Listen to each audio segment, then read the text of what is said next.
മുഖ്യമന്ത്രിക്കും NSS general secretary Sukumaran നായർക്കും SNDP general secretary Vellappally നടേശനും എതിരെ ആഞ്ഞടിച്ച് നായർ ഐക്യവേദി നേതൃസംഗമത്തിൽ സമസ്ത നായർ സമാജം ജനറൽ സെക്രട്ടറി പെരുമറ്റത്ത് രാധാകൃഷ്ണൻ.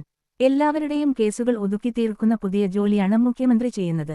ആലപ്പുഴ വള്ളികുന്നത്ത് സംസ്ഥാന ആസ്ഥാനമായ വിദ്യാധിരാജപുരം ഹാളിൽ നടന്ന കേരളത്തിലെയും വിവിധ സംസ്ഥാനങ്ങളിലെയും നായർ സംഘടനകളുടെ നേതൃസംഗമം ഉദ്ഘാടനം ചെയ്യുകയായിരുന്നു അദ്ദേഹം.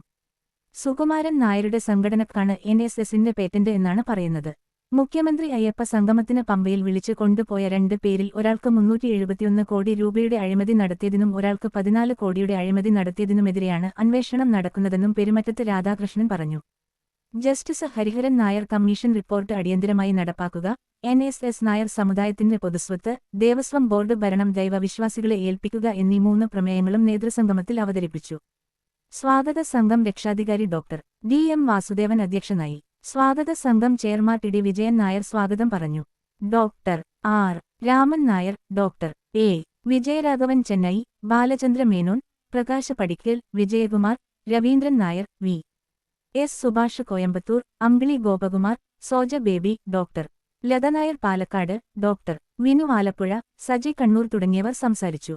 ശ്രീ വിദ്യാധിരാജ ചട്ടമ്പിസ്വാമികളുടെ ലോകത്തിലെ ഏറ്റവും വലിയ ജീവസുറ്റ പ്രതിമ സ്ഥിതി ചെയ്യുന്ന ധ്യാന മണ്ഡപം സ്ഥിതി ചെയ്യുന്ന സ്ഥലം കൂടിയായ ഇവിടെയാണ് നായർ സമാജ സംസ്ഥാന കമ്മിറ്റി ഓഫീസ് പ്രവർത്തിക്കുന്നത്. അവർക്ക്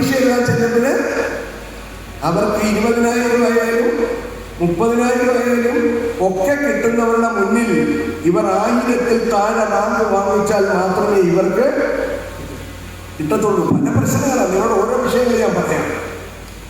നമ്മൾ നേരിടുന്ന പ്രശ്നങ്ങളാണ്. സുകുമാരൻ നായരോട്ട് കണക്റ്റഡ് ആണ്. എങ്ങനെ സുകുമാരൻ നായരോട്ട് കണക്റ്റഡ് ആണെന്ന്?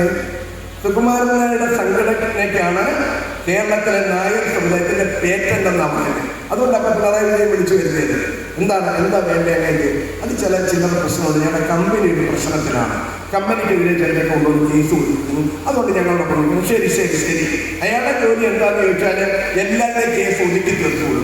കേരള മുഖ്യമന്ത്രിയുടെ പുതിയ ജോലിയാണ്. എന്താ ഒതുക്കി തീർപ്പെന്ന് പറഞ്ഞാൽ 14 കോടിയുടെ അഴിമതിയിലുള്ള ഒരു നേതാവിന്റെ കേസ് ഒതുക്കിക്കൊണ്ടിരിക്കുകയാണ്. അദ്ദേഹത്തെയാണ് കാറിനകത്ത് കയറ്റിയിട്ട് അയ്യപ്പനെ കാണാൻ പമ്പയെ വിളിച്ചുകൊണ്ട് പോയത്. ഏതാ 2 പേരുടെ പോകുന്നത്. ഒരാൾ 373 കോടിയുടെ ആള്, ഒരാൾ 14 കോടിയുടെ ആള്. നമുക്ക് പറയാതിരിക്കാൻ പറ്റും. നമ്മളെ പഠിപ്പിക്കുവാണ്. എന്തോ പഠിപ്പിക്കുന്നത്? ജാതിയില്ല, മതമില്ല, വർഗമില്ല, ആണും പെണ്ണും ഒന്നുമില്ല. ഞങ്ങൾക്ക് മറ്റേ ഇഷ്ടം മാത്രമേ ഉള്ളൂ. എന്താ ഇഷ്ടം? എന്റെ മോൾക്ക് 14%. ആരുടെ മോക്ക്? മുഖ്യമന്ത്രിയുടെ മോൾക്ക് 14% റിസർവേഷനിലൂടെ മുഖ്യമന്ത്രിയുടെ ഓഫീസില് കഞ്ഞി വെക്കുന്ന കുച്ചിനിക്കാരൻ രാമകൃഷ്ണപിള്ള മുന്നോക്കമാണ് നിയമം. വിളിക്ക്, ചിന്ത വിളിക്ക്. ജാതികത്തിന്റെ സമൂഹം ഇത് രസകരമാണ്. ഇത് കഴിഞ്ഞ നമുക്ക് സഹിക്കാൻ പറ്റുമോ?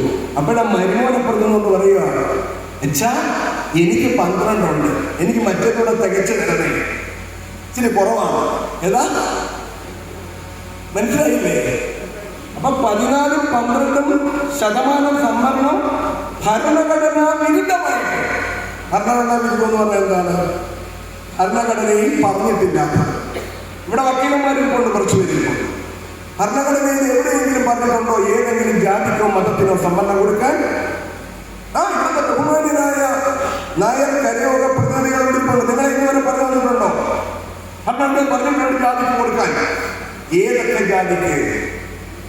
ജാതിക്ക് സംവരണം കൊടുക്കാൻ പറഞ്ഞിട്ടുണ്ട്? നമ്മുടെ സഹോദരങ്ങളായ, നമ്മളെ പോലെ ജീവിക്കാൻ അവകാശപ്പെട്ട നമ്മുടെ ആദിവാസി സമൂഹത്തിന്, നമ്മുടെ പുതിയ സമുദായത്തിന്, നമ്മുടെ പഴയ സമുദായത്തിന്, അവരെ എല്ലാം കൂടെ അന്ന് ഭരണഘടന ഉണ്ടാക്കിയ സമയത്ത് അവരെ എങ്ങനെ രക്ഷപ്പെടുത്താമെന്നുള്ളത് നമ്മുടെ മുൻഗാമികൾ ആലോചിച്ചു. അവരാലോചിച്ചത് എന്താ പറഞ്ഞേ? നമുക്കൊരു കാര്യം ചെയ്യാം, അവർക്ക് വേണ്ടി നമുക്ക് ഒരു കോളം വരയ്ക്കാം.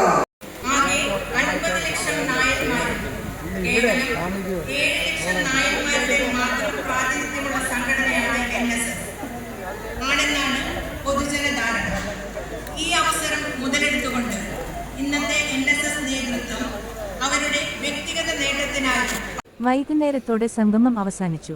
സ്ത്രീകളടക്കം നിരവധി പേർ പങ്കെടുത്തു. പെരുന്ന NSS യൂണിയനിൽ നിന്ന് രാജിവെച്ച വനിത ഭാരവാഹിയടക്കം നേതൃസംഗമത്തിൽ പങ്കെടുത്തു.